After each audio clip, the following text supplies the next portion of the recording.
नमस्कार, स्वागत है आप सभी का जागरण लेक सिटी यूनिवर्सिटी के faculty of media and social sciences द्वारा आयोजित 9th international festival of media में।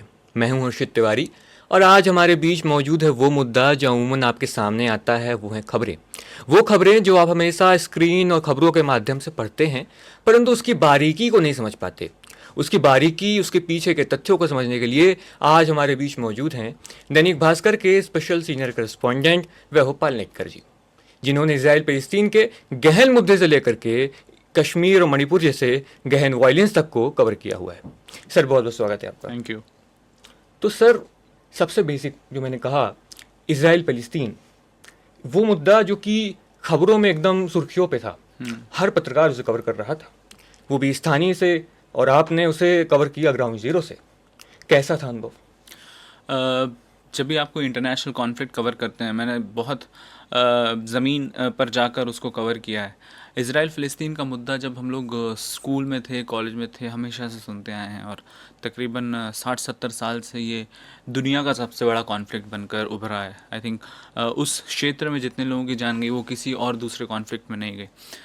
तो ग्राउंड ज़ीरो से जब मैंने कवर करना शुरू किया साल 2023 में अक्टूबर 7 को, जब हमास, जो कि अंतर्राष्ट्रीय स्तर पर एक आतंकी संगठन है, उसने इज़राइल पर हमला किया और वो इस पूरे कॉन्फ्लिक्ट का फ़िलिस्तीनियों की तरफ से किया गया सबसे बड़ा हमला था। उसके बाद मैं इज़राइल पहुंचा, गाज़ा बॉर्डर पर पहुंचा, वेस्ट बैंक पे पहुंचा और मैंने ग्राउंड ज़ीरो से रिपोर्टिंग की। जब भी आप कॉन्फ्लिक्ट रिपोर्टिंग करते हैं, जब इस परिस्थिति को कॉन्फ्लिक्ट बोलते हैं, जब दो जो समूह हैं या जो दो पक्ष हैं वो आपस में संघर्ष में होते हैं, उस संघर्ष को कवर करने के लिए, उस कॉन्फ्लिक्ट को कवर करने के लिए आपको एक तो निष्पक्षता की बहुत ज़्यादा ज़रूरत होती है, क्योंकि आप कभी भी किसी भी जगह पर जा रहे हैं तो दोनों पार्टीज़ को आपको रिपोर्ट करना है। और संघर्ष कभी भी तभी चलता है जब दोनों तरफ संघर्ष में कुछ बातें सही हों और कुछ बातें गलत हों। तो एज ए रिपोर्टर आपको जाना है, आपको तथ्यों की खोज खबर निकालनी है और मानवीय संवेदनाओं का विशेष रूप से ध्यान रखना है, क्योंकि जब तक ह्यूमन एस्पेक्ट को आप रिपोर्ट नहीं करेंगे, किसी ने बहुत अच्छी बात कही थी मुझसे कि war is not about missiles, tanks and guns, it's about human and their emotions. एक मानवीय ज़िंदगी पर एक वॉर, एक युद्ध किस तरह से असर डालता है, एज अ रिपोर्टर हमारी जिम्मेदारी होना चाहिए कि हम उस मानवीय पक्ष को सामने लाएं। बिल्कुल। अच्छा सर, एक चीज़ और भी आती है।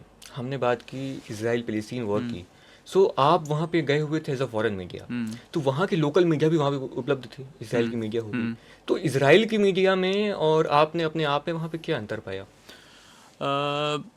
स्पेशली अगर मैं बोलूँ तो वहाँ पर सारी ही दुनिया की मीडिया थी, ना सिर्फ इसराइल की, European media, US media, east media, Chinese media, हर तरह की मीडिया थी। ऐसी परिस्थितियों में जो मैं भारत के साथ तुलना देखता हूँ, अभी हाल के सालों में जो भारतीय टेलीविज़न मीडिया है उसने अपनी जो तथ्य परक रिपोर्टिंग होती है उसमें बहुत कमी आई है और बहुत ज़्यादा सेंसेशनलिज्म आया है और संवेदनशीलता भी कम हुई है। तो उसकी वजह से एक फ़र्क तो दिखता है। ऑफ कोर्स यूरोपियन मीडिया हो, चाहे बीबीसी हो, डीडब्ल्यू हो या अमेरिकी मीडिया संस्थान हो, उनके अपने उद्देश्य लक्ष्य होते हैं, लेकिन वो सब होने के साथ साथ एक वो अपनी जो फैक्चुअल रिपोर्टिंग है, तथ्यपरक रिपोर्टिंग है, उसको नहीं छोड़ते हैं और उसका साथ लेकर चलते हैं।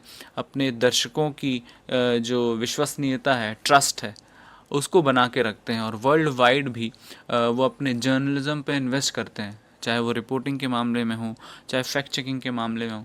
तो उसकी वजह से जो बेटर जर्नलिज़म वर्क है, जो कि बहुत अच्छा फैक्चुअल हो, तार्किक हो और किसी भी पक्ष से ऊपर हो, तो वो रिपोर्टिंग में एक फ़र्क ज़रूर दिखता है। बिल्कुल, ये बात तो बिल्कुल सही कहेंगे आप। अच्छा सर, एक चीज़ और भी आती है कि मैंने अभी जिक्र किया कि आपने इसराइल फिलिस्तीन में भी की हुई है रिपोर्टिंग, साथ में हमने कश्मीर में की हुई है, मणिपुर में भी की हुई है, यहाँ तक कि आपने लेबनान, सीरिया तक किया हुआ है, जो कि बहुत ही सख्त इलाके हैं, यहाँ पे जान माल का खतरा होता है। तो ऐसे में कोई ऐसा वाक़या आपको याद आ रहा हो कि कभी आपकी जान पे बनाई हो रिपोर्टिंग करने के दौरान? कई बार ऐसा हुआ है, मुझे याद है लेबनान, सीरिया सबसे डिफ़िकल्ट था। जी। हम जब फील्ड पर होते हैं तो हमें कोई सिक्योरिटी वगैरह नहीं होती है, आप अपनी रिस्क पर जा रहे होते हैं। बहुत ज़्यादा आपको संस्थान की तरफ से मदद मिलेगी, एक ट्रांसलेटर मिलेगा, एक टैक्सी मिलेगी, उसके अलावा आपको ही अपनी ज़िम्मेदारी देखनी है। तो जब मैं लेबनान पहुंचा। जब सीरिया पहुंचने के लिए, जब सीरिया में तख्ता पलट हो गया तो कोई सरकार नहीं थी, ना कोई पुलिस, ना कोई आर्मी, ना कोई लोग, सीमाएं खुली हुई थी। तो यहाँ से मैंने लेबनान के लिए ट्रैवल किया। लेबनान में मैंने बॉर्डर एग्ज़िट किया। बॉर्डर एग्ज़िट आप करते हैं, पासपोर्ट पे ठप्पा लगता है।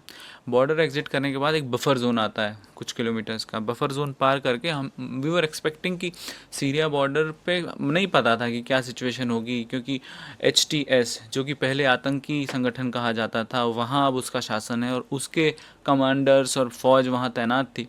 लेकिन बॉर्डर पर पहले की तरह कोई चेकिंग नहीं थी। हम जैसे ही गए किसी ने पूछा नहीं, वो वेव हाथ हिलाकर हमारा एक तरह से स्वागत कर रहे थे मीडिया का। और तख्ता पलट के बाद का जो सीन था वो देखने लायक था। तो इस तरह की परिस्थिति में अगर आप जा रहे हैं, कौन आदमी, हर किसी के पास गन है, कोई AK-47 लिए, कोई रॉकेट लॉन्चर लिए है, और कौन किस दिमाग का है और किस स्टेट ऑफ माइंड में है, आपको इतनी समझदारी से उनको टैकल करना होता है कि उस परिस्थिति में आप ही अपने मालिक हैं और आप ही अपने सुरक्षा के लिए ज़िम्मेदार हैं। तो बहुत ही समझदारी से ऐसे में, नहीं तो डर भी लगता है, लेकिन जब ऐसे कोई टास्क पूरे कर लेते तो एक भरोसा और उम्मीद भी जगती है। बिल्कुल बिल्कुल, वाकई, लेकिन वाकई खतरनाक माहौल है, सामने आपके बंदूक तनी और रिपोर्टिंग कर रहे हैं माइक के एक, साथ। हाँ, एक वाकया ऐसे में मुझे याद आया, मेरे साथ तो नहीं हुआ, मेरे साथ एक टीवी चैनल, भारतीय टीवी चैनल के एक रिपोर्टर थे। तो टीवी वालों को थोड़ा सेंसेशनलिज्म, तेज़ आवाज़ में बात करते हैं। तो हम गाज़ा बॉर्डर पर थे, ये 2023 अक्टूबर की ही बात है। हम गाज़ा बॉर्डर पर रिपोर्टिंग कर रहे थे और सामने ऐसे बहुत सारे टैंक्स की कतारें जा रही थी। तकरीबन 60-70 टैंक्स लगे हुए थे और उस तरफ गाज़ा बॉर्डर, वहाँ से धुआं उठ रहा था, कॉन्फ्लिक्ट शुरू हो चुका था, वहाँ बम्बार्डिंग इजरायली फ़ौज कर रही थी। हमने देखा कि इतनी सारी टैंक्स की कतारें हैं, तो बिल्कुल हम बॉर्डर के करीब चले गए, जहाँ से, जिसके आगे से गाज़ा बॉर्डर शुरू होता है। तो जो मेरे दोस्त, पहले तो चूँकि आप जाएंगे इसराइल में, मिडिल ईस्ट के बाद से, या मिडिल ईस्ट में भी जो सड़क पर चलने का तरीका है, हम बाईं तरफ से चलते हैं, वो दाईं तरफ से चलते हैं। तो मैं रोड क्रॉस कर रहा था, एक बहुत तेज़ आर्मी, उस तरफ टैंक्स की कतारें थी और बहुत तेज़ कोई आर्मी व्हीकल आ रही थी। तो मुझे अंदाज़ा था कि हम बाईं तरफ से आए तो बाईं तरफ से गाड़ी आएगी। मैंने बिना देखे क्रॉस किया और वो आर्मी व्हीकल स्किड करते हुए आया। तो एक पल को मुझे लगा कि मतलब वो आर्मी व्हीकल मुझे हिट कर सकता था, बहुत क्लोज था वो हो गया। बाद में एक तरफ से जो कट्टर जूस होते हैं, जिनको रिलीजियस जूस कहा जाता है, वो आके टैंक पे डांस वांस कर रहे हैं, अपना टोपी लगा के, रिलीजियस गाने लगा के, और सामने गाज़ा में वॉर हो रही है। मेरे जो टीवी रिपोर्टिंग करने वाले दोस्त थे, वो एक दो थोड़े आगे चले गए और आगे से वो टैंक्स वगैरह दिखाने लगे। यूजुअली जब भी ऐसा होता है तो आर्मी मूवमेंट्स को दिखाना थोड़ा सा संवेदनशील माना जाता है, चाहे अपने देश में हो चाहे दूसरे देश में। तो वहाँ पर आर्मी, जो इजरायली आर्मी, IDF की फ़ौज तैनात थी, उन्होंने एक दो बार उनको मना किया, चूँकि वो लाइव पे थे तो सुन नहीं पाए। और जब उन्होंने एक दो बार नहीं सुना तो उन्होंने सीधी कैमरा हाथ से छीन के उन पर बंदूक तान दी। रिपोर्टर्स पे। हाँ, फिर जाके बीच बचाव किया और हम लोगों ने वहाँ से कैसे भी एग्ज़िट किया। और एक वहीं पर जब लौट रहे थे इसी सिचुएशन के बाद, तो एक मैदान में ना 200 टैंक खड़े थे। सोचिए आप, 200 टैंक एक मैदान में खड़े हैं गाज़ा बॉर्डर के पास। और सोचा कि बहुत अच्छा विजुअल है और एक स्टोरी भी है। और तब तक ग्राउंड इन्वेजन गाज़ा का चालू नहीं हुआ था। तो हमने कुछ वहाँ जाके अपना जर्नलिज्म, कुछ फ़ोटो तस्वीरें लेना, वीडियो बनाना वगैरह शुरू किया। तभी एक और आर्मी व्हीकल निकला और लगभग वैसी सिचुएशन फिर से बनी। तो जब आप कॉन्फ्लिक्ट में होते हैं, एक तरफ आपको खबर करने की भी बहुत वो एक लगन रहती है कि आप खबर करना चाहते हैं, वीडियो शूट करना चाहते हैं, तस्वीरें लेना चाहते हैं। दूसरी तरफ आपको दूसरे पक्ष हो, चाहे फ़ौज हो, चाहे फ़ौज के ख़िलाफ़ लड़ने वाले कोई मिलिशिया ग्रुप्स हों, उनका भी ध्यान रखना होता है। ऐसे सिचुएशन में अगर आप गर्मजोशी से काम लेंगे, आप धीरज नहीं धरेंगे और उनसे बहस में उलझेंगे, तो उसके रिपरकशंस हो सकते हैं। और इस तरह के कॉन्फ्लिक्ट में रिपरकशन मतलब अपनी जान गंवाना या घायल होना है। तो हमेशा जोश में आने से बचना चाहिए और धीरज से काम लेना चाहिए। बिल्कुल, ऐसी स्थिति की जो बात की आपने, सुनने में तो हमें बहुत मज़ा आ रहा है, पर जब आपने इस चीज़ को नो महसूस डाउट किया, सांस बिल्कुल धक धक करने लगती है। बिल्कुल बिल्कुल, थोड़ा बहुत तक और कमज़ोरी हो रहा वहाँ है। पे कई बार ऐसा भी होता है कि लैंग्वेज आपके पक्ष की नहीं होती। इसराइल में तो फिर भी आप अंग्रेज़ी में बात कर लेंगे, बट सीरिया और लेबनान जैसे मुल्कों में अरबिक चलती है, और अरबिक भी वहाँ गाज़ा की अरबिक अलग है। आप जाएंगे सीरिया में, वहाँ की अरबिक लैंग्वेज अलग है, सऊदी की अलग है। जैसे हमारे भी हिंदी, कोई अवधी बोलता है, कोई बुंदेली बोलता है, कोई राजस्थानी मारवाड़ी बोलता है।